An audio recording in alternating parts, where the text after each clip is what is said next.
Coming up today on Locked On at Texas Tech, the road beckons the Red Raiders once again as Lawrence, Kansas will be the scene. We're getting ready next on Locked On Texas Tech. You are Locked On Texas Tech, your daily podcast on the Texas Tech Red Raiders, part of the Locked On Podcast Network, your team every day. We're going to start this thing off right. Raider!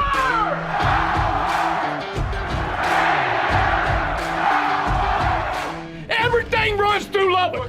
Great to be with you again on Locked On at Texas Tech on the Locked On Podcast Network. And thanks as always to those making us their first listen on YouTube or anywhere you get podcasts. Today's episode brought to you by LinkedIn Jobs. And these days, every new potential hire can feel like a high-stakes wager for your small business. That's why LinkedIn Jobs is helping you find the right people for your team faster and for free. So post your job for free today at linkedin.com/lockedoncollege. Terms and conditions apply.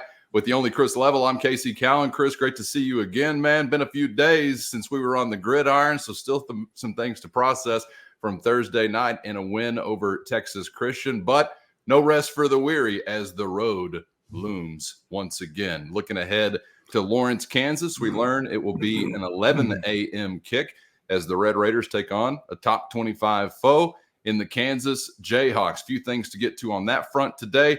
Hoops makes its return this week as well in just a few days. We'll hear from Red Raider head coach Grant McCasland later on in this episode, talking somewhat about what we saw against the Aggies and maybe what's real or not, what's sustainable as we get into the regular season. But, Chris, it's a big one for Joey McGuire and the gang. As we've talked about, until it changes, the road narrative will remain the road narrative. You're trying to break through and have some success, and you're doing it against one of the better teams, well, you faced all season long, man. So a big, big challenge coming up.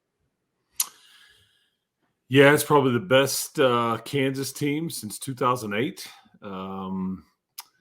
I think they have more wins than anybody in 2008. They're ranked fairly high. I think at 18, 19, somewhere in there, depending on what poll you're looking at. And, you've got three opportunities and you've got to win two of them. And this is I do think you're in a good place going on the road. Kansas, technically, they're still, they're going to need a little help, I think. But they're kind of, just lingering around for a spot in Arlington. So they've got a lot on the line. I do think you catch a big break with that 11 a.m. kickoff announcement. I mean, those are never bad for the road team ever. It doesn't necessarily dictate the outcome of the game, but more often than not, you're at a slight advantage as the road team when it's, 11 a.m. versus, say, 2:30 or 6 o'clock or whatever it may be, and then a night game environment. It's the Chiefs' bye week this week, so wouldn't be surprised if Pat Mahomes is in the house. Oh. And yeah, that's right. And you'll be dealing with Lance Leipold is, I think there's a few coaches that really, and he's in year 3, I guess it is. They started off hot last year, and then the wheels just kind of fell off. And, you were kind of opposite last year, and with your team, it's kind of muddled through and dealt with all these quarterback injuries, and then you finished hot. But Lance Leipold has done a phenomenal job there. I think their OC has done a really good job. I think they're just better than what people thought, and they've got legit weapons on offense, like dudes, like first-team all-conference guys, and that doesn't even include Jalen Daniels, who was the top player in the conference coming in. As Jason Bean is really, I think he may have actually started more games over the last 2 years than Jalen Daniels has. And so he's got all kinds of experience. This is the guy that you played last year when Kansas came to Lubbock and you beat the Jayhawks. He was starting at that point as well. So, but yeah, he's Devin Neal and Daniel Highshaw are a pain to deal with. What they do with that motion offense, like the running I say motion. I still got Bob Knight on the brain. So shout out to Coach Knight, man. Flex. Yes. Option offense. Similar principles, just different sports. How about that? Yeah.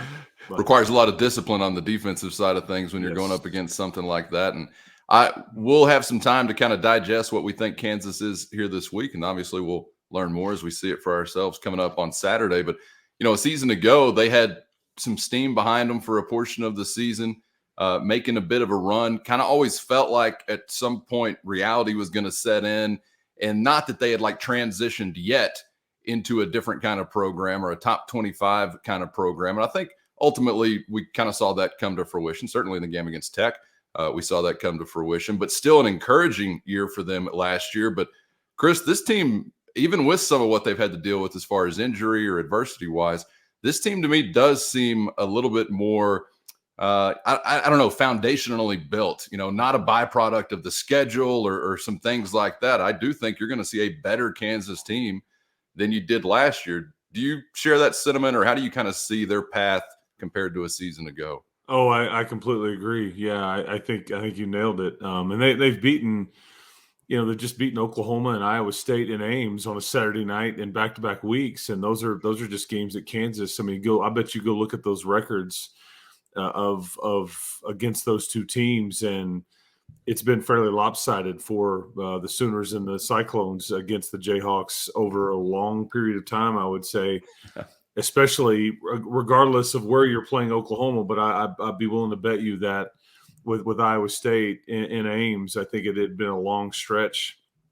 And what's interesting is I think your record is like 12-1 in Lawrence.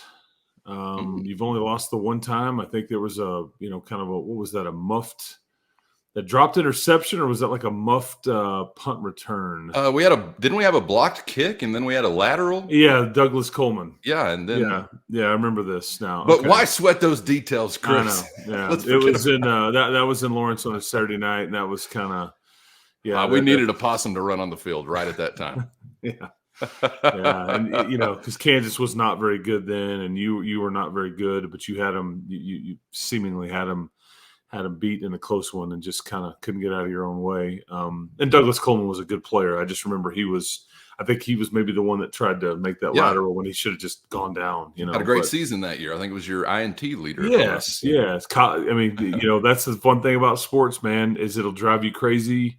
And it's so much fun, but you never know what players and what stress and emotions and all those things factored in and what's going to happen. We think we always know, but you've had a lopsided advantage against the Jayhawks. But this is, like I said, this is going to be one of the best versions of their football team in a long time, and they have legit guys on their team. I mean, Kenny Logan is as good or better than anybody you have on defense individually. I mean, I'd put him and like Rabbit up there together. I mean, it feels like Kenny Logan's been there for a decade, which is, I'm sure, what people feel like Dadrion Taylor-Demerson as well. Just roaming the secondary, and he hits hard and makes plays. But those two running backs are going to be a problem. And the way that they move things around and shift and motion, and it's going to be an interesting one. But we'll see, because it's crazy that I would say this, but this would be, if you get it, this would be the most impressive win, I think, by far of your season. Have to agree. If you were to go get it, one, because of where it was, two, because it's a ranked team. I mean, I just want you to know, personal note, it's painful for me to admit that Kansas is really good at football, because they are always good at basketball. You're going to see the basketball season start this week, which we'll get into in this show. The Jayhawks are going to be likely preseason number one. FBI searches, aside, or FBI phone calls and taps aside, they're still going to be number one in the country. And they are really good. They've always been really good, but the football thing has always been just like, when's hoops season get here, man? Like, this is just killing me. But it could be a pretty big crowd even for 11 a.m. in Lawrence, because they're, like I said, they're playing for a legit spot in Arlington, and they need, I think, a little help and going to have to win out. They still have to play Kansas State. So anyways, I think, it'll certainly be interesting, but hopefully the Red Raiders got a few days extra rest, and, we'll kind of talk about it as the week goes along. But yeah, you've got a legit opponent sitting waiting on you in Lawrence, Kansas. And shout out to the last time you really kind of felt that way. You already referenced the era of the BCS qualifying, BCS, not champion, but BCS whatever, Orange Bowl champion. Kansas Jayhawks Mark in Mangino. the era of the round mound of turnaround. Mark Mangino, you really screwed that up, Kansas, for real. You mentioned some problems for Texas Tech potentially and what's going to be there in red, blue, white, yellow, whatever. There's a cartoon chicken involved somewhere. That's how you'll know them. I want to talk about some problems for the Jayhawks. First, today's episode brought to you by Athletic Brewing Company, changing the non-alcoholic beer game one drop at a time, and it's time for your game changer of the week. This week, we're in the fourth quarter, where it's 2nd and 1 at the Texas Christian 44, with Tech leading the Frogs 28-21, when Behren Morton would send it 44 yards down the field to find Dre McCray for the score, and a 35-21 lead for the good guys. One of 2 touchdowns for Morton on the night. And just like Behren Morton, Athletic Brewing Company is changing the game with non-alcoholic beer that tastes good. Great tasting, award-winning. You're going to find more than 50 styles at athleticbrewing.com, but what you won't ever find is a hangover with Athletic Brewing Company. So change the game by finding Athletic Brewing Company's non-alcoholic beer at a store near you or online at athleticbrewing.com. And right now, first-time customers can get 15% off your first online order by using our code LOCKEDON. That's Locked On for 15% off your first online order. Near beer, exclusions and conditions apply. Find Athletic Brewing Company at athleticbrewing.com. Fit for all times. I want to talk about some problems for the Jayhawks, because what we felt like, or hoped, I guess, as a fan base, I think I can speak for a lot of Red Raiders on this, going into the last game with some healthier guys in key spots, what we felt like we would see is maybe a revitalized or almost just outright different version of the team than we had seen for the better part of a month or 3 weeks or so. And a lot of that actually did come to fruition. And I want to focus in with you here on 2 specific guys, Chris. You see it there on the screen, number 2 or number 10. And I'm talking Behren Morton. I'm talking Jacob Rodriguez. And, of course, at a linebacker spot, you can somewhat make an argument or a comparison as being a quarterback of a defense. You know, the question that I would have is, who do you think made a bigger impact as far as their return on their respective side of the ball? And as I say it out loud, maybe it's an obvious answer, because Behren Morton just did some things that only Behren Morton can do. But I am also curious to hear, how you felt like Jacob Rodriguez being there, aside from statistics registered, how you felt like he really did impact, say, the other 10 guys on his side of the line of scrimmage. Yeah, I'd almost always go with this answer just because of how important that position is. Because I think, but I love that you asked the question, because there's a very valid point that needs to be made here. But as far as Behren goes, I think he's the only guy that could have been inserted into the game and not done anything and uplifted everybody. I think just because of his, one, the position that he plays, but 2, just like the way that people view like him and Tyler, or view how happy he was to be back. And I think it was just kind of like, I think Joey, we even said it on the show, Joey was like, it's like everybody drank 10 Red Bulls. It just is like this energy infusion into everybody. And I think that kind of helps. It just automatically makes you walk around, if you had a uniform on Thursday night, a little more confident in your chances and in what you're doing, even though he hasn't done a thing. And then he goes out and plays mistake-free football, plays efficient football. I think, what was he counting, like 28-36, just under 300 yards, a couple of tutties. I mean, just did a really good job. And he gave you a chance. And I think he's going to have, because to me, that's what, bowl eligibility or not, he's the key for the remainder of your season. So now you have 3 opportunities left. You are trying to play your way into a 4th. But it's all about number 2, because we look around the country and you see, I mean, look at all the praise that Alan Bowman's getting right now. Look at what, Jason Bean, we just talked about. I mean, some of the teams that are having some success, it's because there's playmaking at the quarterback position. It's mistake-free playmaking. It's game management. It's all the things. And unfortunately, Texas Tech has just been struggling there because your guys have been dinged up, and you've had to rely on a variety of folks to do that. But I think everybody looked around and it was like, we finally got our dude back, man. And I think it helped. But I like that he didn't really ever put his team in harm's way. I think that is, I don't want to gloss over that. And again, anytime you talk about those things, I almost feel like it's being not disrespectful, but it's like that that is with what we've seen with the turnover issues, that alone is just massive. Some of those throws only throwing it to where your guy can get it, and throwing it into the stands when you need it, taking a sack when you need to, just those kinds of things. And Behren is still learning, but that was maybe the biggest thing. But then, of course, obviously he adds some playmaking to that, the throw to Dre McCray down the seam and all those things. But I just think, and I would expect an even healthier version playing in Lawrence this weekend than we saw Thursday night versus TCU. So 9 out of 10 or 9.9 out of 10 probably going to go with Behren Morton as their answer. Yeah. But on the other side, what do you think the impact actually was like, whether in like a tackle column or, like I said, beyond that, intangibly, to have Rodriguez out there? Well, here was like some of the fascination with Jacob coming back, because I'll be honest, I wasn't sure. I don't exactly know how many snaps he played, but I wasn't sure, okay, how much are we going to see him? At what level will he be at? Is this spot duty? And then we, just kind of break the seal and but I think we'd even said, Joey was like, man, I'm not going to put him out there if he can't legitimately give us 20 or 30 snaps. But I think he played quite a bit more than that. And I credit him along with Ben Roberts, talking about Jacob Rodriguez, for Amani Bailey not having any kind of night. Yeah, he got loose one time and got a touchdown. But I mean, I thought you handled that part of TCU's offense rather well. And I thought that, TCU struggled to run the football consistently. 3-yard average. Yeah, and I think Jacob and Ben had a lot to do with that. And I'll tell you, the point I was going to make is, like, internally process this.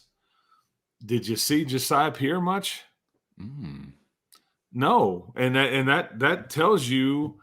I mean, Jacob came in and he because I mean, that all of a sudden now that's one of your deeper positions on your team, and at first it was one of those, oh, this is scary. I don't know what you have here. I don't know. You lost some really good players. Yes, productive players and healthy ones. Merriweather, Eldridge. And it was supposed to be Jacob and Josiah Pierre, and now it's Jacob and Ben Roberts. But those guys have multiple years left. I mean, you're kind of watching the future. But because Jacob, man, I think Ben is kind of just a slightly younger version, but they're like the same guy. They're super smart. They both can run. They will pop you. They are no nonsense. Just kind of, I mean, just really good football players, well-rounded. Because you can't, are they going to win a 40-yard dash with Dre McCray or a Miles Price or one of those guys? No, but you can drop them in coverage a little bit, and they're very athletic and have some quickness and speed to them. But they can fit it up in the run game, and man, they'll pop you. And those two guys will and their smarts will desperately be needed this weekend in Lawrence, when that is a tricky team to defend because of all that they do. But I thought Jacobs, it was just a lot better than I would have thought. But he's now got two more games he can play in. So I'm kind of curious to see how this goes. Is that still a relevant topic? The red shirt? Yeah. They're gonna play him two of these last three. And I don't know. So that is an intention to have him red shirt. Okay. Yes. Interesting. I think that they just, had he been back a week earlier, and I don't know, you base it on the win and the loss here and kind of how things go as you manage it. I don't know how you pick your spots. But again, that's the beauty of having Bryce Ramirez and Josiah Pierre. Maybe if you win this one, maybe you don't play him versus UCF, and then like get Pierre back in there, and you play him versus Texas. Heck, I don't know what you do, but you can get two of them, and that's it. He can't play in a third, but you can choose that to preserve that year for him. And I would say that's probably wise, considering you're 4-5 right now, and you'd like to have him for a full year. It's just not necessarily worth it. Wow. That's really interesting and something to consider in this era for a coaching staff and the player and the player's family. That's a little bit different than it used to be. It's kind of wild. The other one is Mike Dingle. Yeah. Mike Dingle is now been shut down for the remainder of the season, who also spent some time at this particular position. one of those interior spots. He's played his 4 games. He got dinged up in Waco, kind of got hit in the neck a little bit, and I don't know whether it was muscle or a stinger or whatever, but he's been. I think he's fine, but I think they just decided at this point, you played your 4, you got us through. We're going to shut you down a little bit, and now he will maintain that redshirt season as well. And what this doesn't include is, like, in the bowl game, if you can make one, all bets are off. Like, this is only regular season only is that rule. Like, everybody can play in the bowl game, and it doesn't affect your eligibility or anything like that, or whatever postseason it would be. Okay, we're going to pivot before we're out of here, because this is the time when we begin to allocate some brain power to basketball. And speaking personally, I have very little to allocate. So this is a challenging time for me. Hang with us. We're going to get to hoops. We got an opener in a few days, but up next, I want to get back to some of what we saw against the Aggies. Sort of saw, maybe you had a chance, in Denton, and whether or not this was real. What is sustainable, particularly some of the prolific success we saw beyond the arc. And we'll hear from head coach Grant McCasland on that subject and more coming up next on Locked On Texas Tech.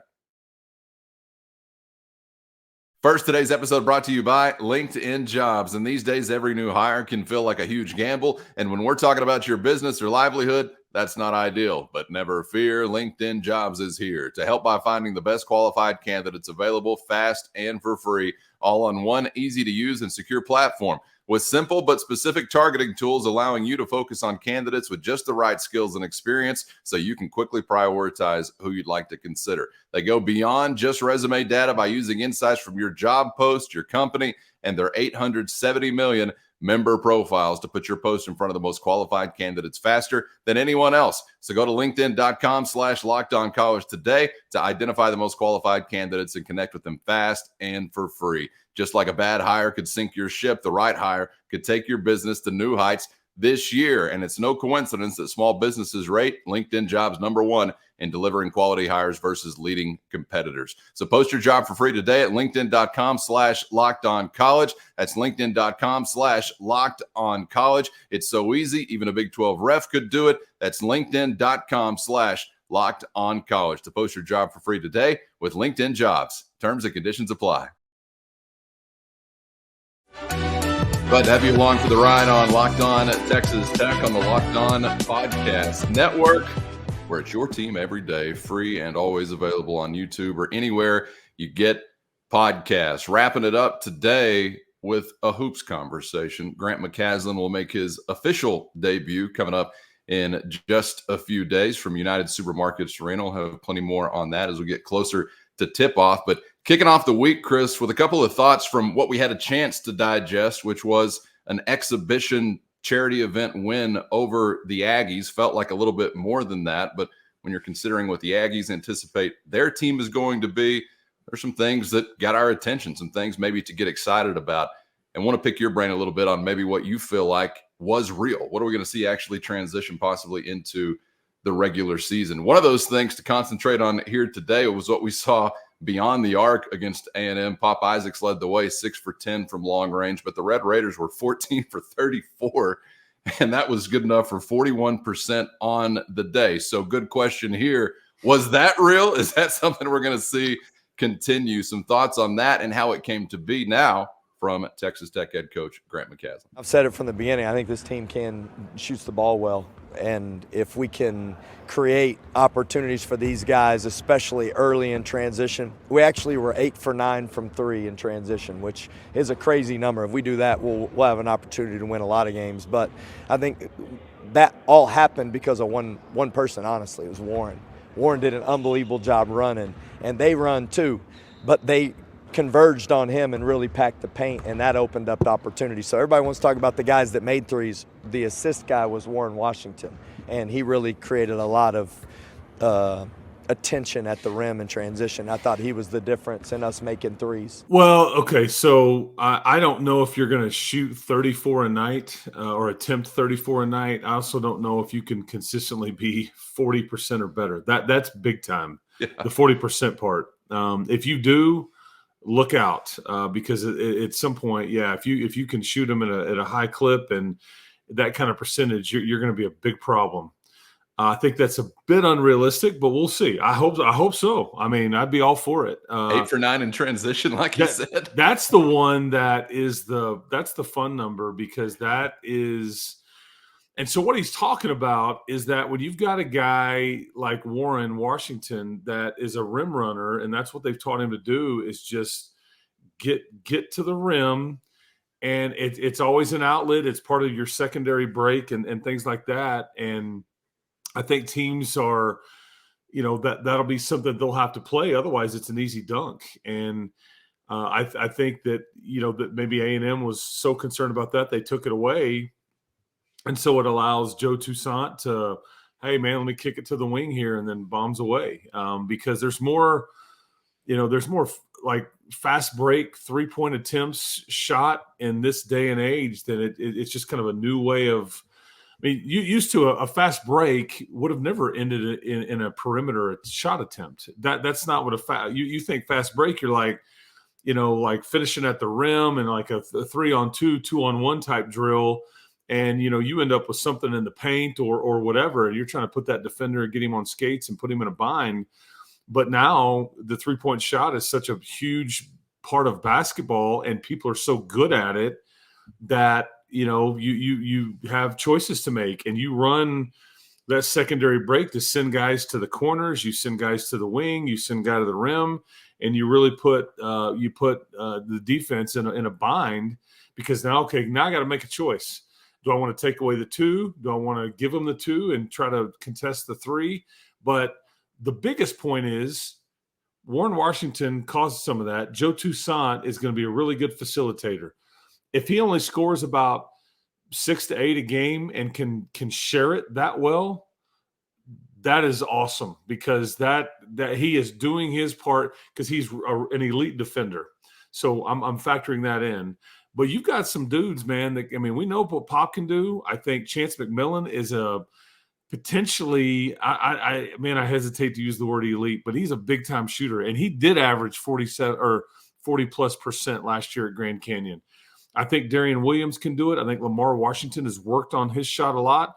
Kerwin Walton is a robot if there's nobody in his face with, now if he has to create or he can't, if he has to do anything other than catch and shoot, it can be a bit tricky. But he can pour them in as well, which is why he was brought here. So you've got lots of, I think Devin Cambridge is also another opportunity. Even EY, the kid from Finland, can shoot and make these and all that. So I do think that you'll shoot them at a volume number.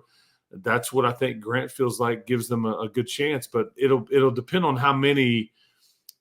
Because I think they got a lot of fast breaks last, weekend versus A&M, because they got some stops and they were running, but this is how A&M chose to defend it. And so this is what you took. Something I didn't really anticipate, and I'm going to go ahead and wait for this to appear in the regular season to get my hopes up that it could be part of your identity.